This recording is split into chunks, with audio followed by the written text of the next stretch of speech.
about what drew you to this project? Well, I was on a plane from Los Angeles to Israel, sitting next to the head of Keshet Network, our partners in DIG. And he said to me that he always wanted to do a show about archaeology in Jerusalem. And because I was born and raised in Jerusalem, I immediately pounced on the idea and I said, let me think about it. And I started researching what our point of entry can be. And I found that every embassy around the world has this role called legal attaché, which are FBI agents stationed on foreign soil in charge of investigating crimes against Americans. So that started a train of thought that if our investigator, if Jason Isaacs investigates the murder of this archaeologist, it really uncovers a huge conspiracy, because Jerusalem has so many secrets and so many faiths and so many sects and so many factions. And it's so tender, Jerusalem, the whole status quo there.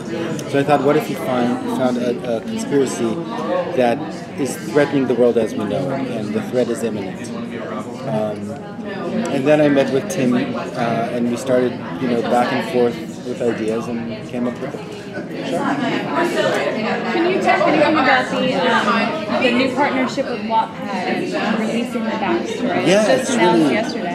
It's really exciting. We were looking for cool and innovative ways to introduce the story to people who want more than just the show. And Tim is really a genius in multi-platform storytelling.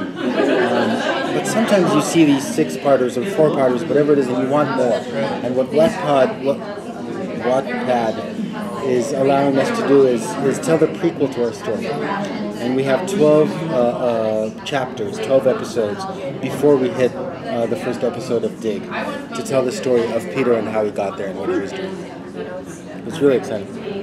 So is social media going to play a role in the promotion of the show? It will in the promotion. It will. We also have a website that I think launched today, Dig Decoded, that will give added value to all the viewers that are diehard fans.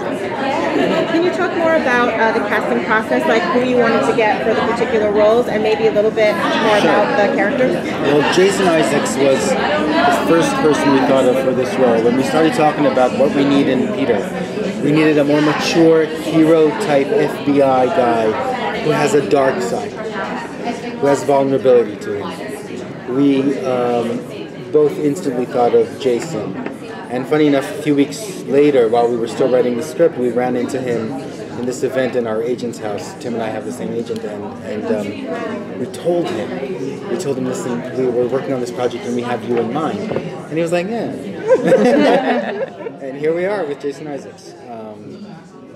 The role of Lynn, we went through a casting process, and then USA talked to us about the possibility of Anne Heche. And I was really thinking to myself, oh, come on, we're not going to get Anne Heche. And we have Anne Heche. And the same thing with Lauren Ambrose, who we really wanted for this role, and shows so much, brings so much complexity to the role of Debbie. Allison we found through casting sessions. We went through, actress after actress after actress, and suddenly Allison walks into the room, and we asked her a few questions just to make her feel comfortable about her life and about what she's doing and about this and about that. And Tim and I were like, we think we found Emma before she even read for him. There's something ethereal about her. There's something so true and passionate about the way she talks about life. And that's what we were looking for this character, because Jason Isaacs is a guy who lost his faith because of a personal trauma and is dealing with grief. And he's dealing with his lack of faith in the holiest place on earth. And he meets this young, full of life, red-headed character who makes him fall in love with the city because of the passion in which she talks about the city. And she loves life so much. And Allison came into the room and she wasn't acting it, she was it. So it was great. So it's been compared a few places to like the Da Vinci Code. Is that a fair comparison? Well, it's fair because it deals with religious themes and with history and how it impacts our current lives. But it also deals with themes of fanaticism and faith and lack thereof, and it has very high stakes. The conspiracy that Peter uncovers is all, by the way, true. It's all happening in real life, and it all it threatens the world as we know it. So the stakes are high. But the comparison is a flattering one. Can you talk about what we're going to see this season and even what we're going to see in the first few episodes? Yeah, so you're going to see a guy who lost his faith because he lost his daughter. And he's stationed in Jerusalem, not because he chose Jerusalem, but because he wanted to be as far away as possible from Washington. And that's the way, and he called Lynn Anhesh, who used to work for him, and now he's going to work for her in the embassy, in the consulate general in Jerusalem. And he's investigating crimes kind of passionless until he comes across this one crime that makes him kind of obsessive about finding out what happened. And in his obsession, he goes way beyond the duty of an FBI agent. And he manages to annoy the local authorities. We have a variety of amazing Israeli actors, by the way, in the show. And he finds out this conspiracy, and nobody at first believes it. And he's really him against the world, trying to convince everybody that there's a huge threat when nobody really believes it. So yeah.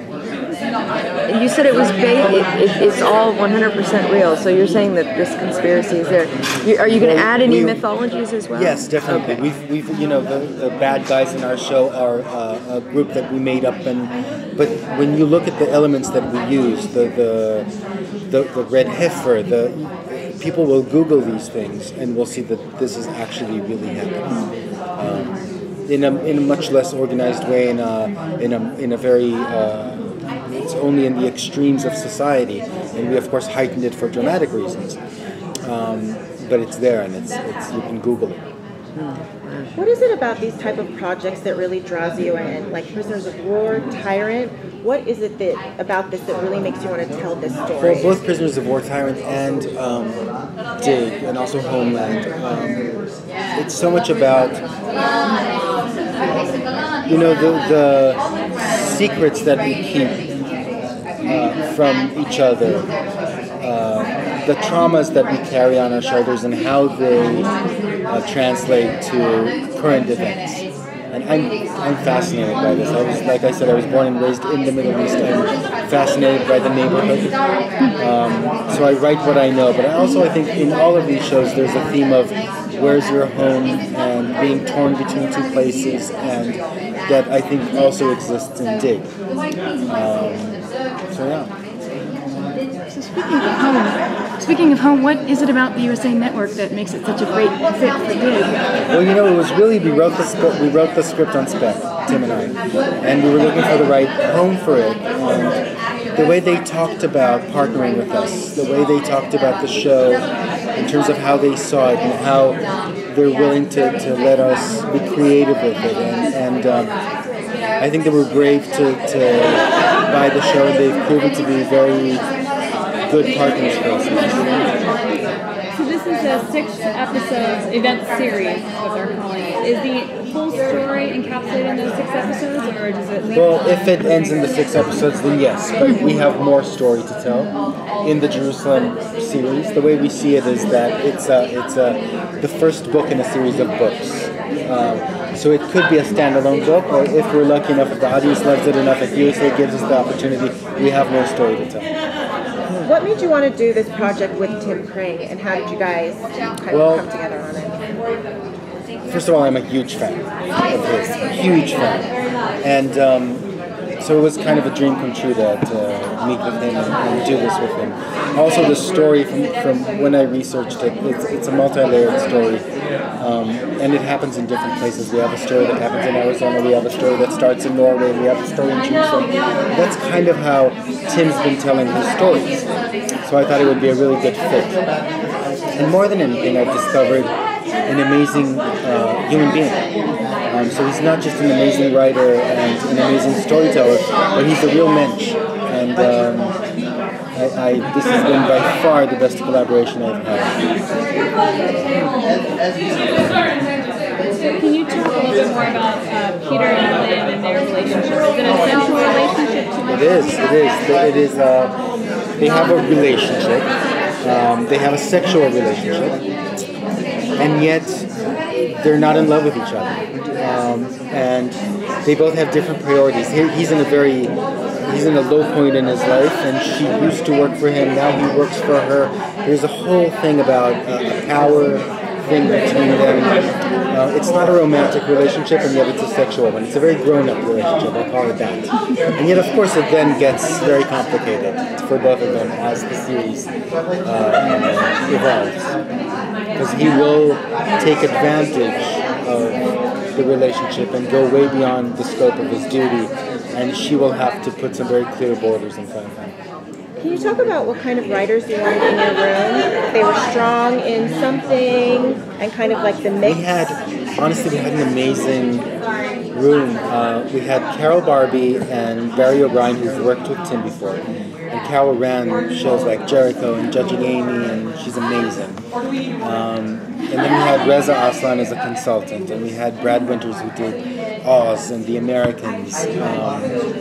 And so everybody had they're very strong writers. And yet there was a democracy of ideas, and there was no ego in the room. And the best ideas won. And we all felt a lot of passion for telling the story.